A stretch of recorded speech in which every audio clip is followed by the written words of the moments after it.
when I was looking for money, most of the VCs that I knew in life science were actually only interested in biotechnology, and there is now a lot more interest in nutrition. So I would be rather positive. What I have seen, and that I think is quite interesting, is that there's quite a lot of money that has been put in into, I would say, mature businesses by private equity players. That means that they have a lot of buy and build money available, and so there is actually quite a lot of interest in companies that have a bit of traction in the market and that can, sort of contribute to the top line of these private equity-backed companies, and also help them maybe grow their gross margins and EBITDA. I think it's pretty tough to raise funding out there.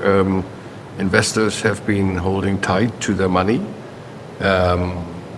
which is true particularly for strategic investors who might not be so eager anymore to deploy innovation capital, so to say.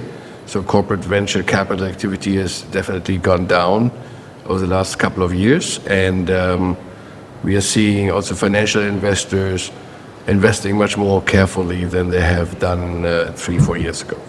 Try hard and try early.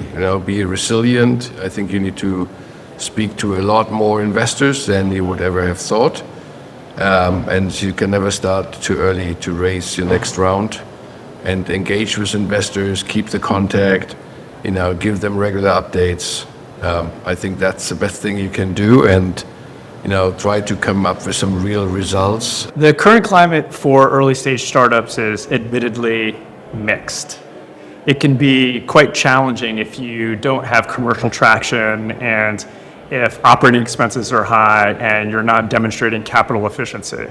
However, for those companies that have clear line of sight to profitability, that have the right cost structure and are generating gross margin, that are managing their operating expenses and don't have high CapEx requirements, those conditions combined with the fundamental KPIs can translate to real investor demand. The best time to start preparing for an investment round is today.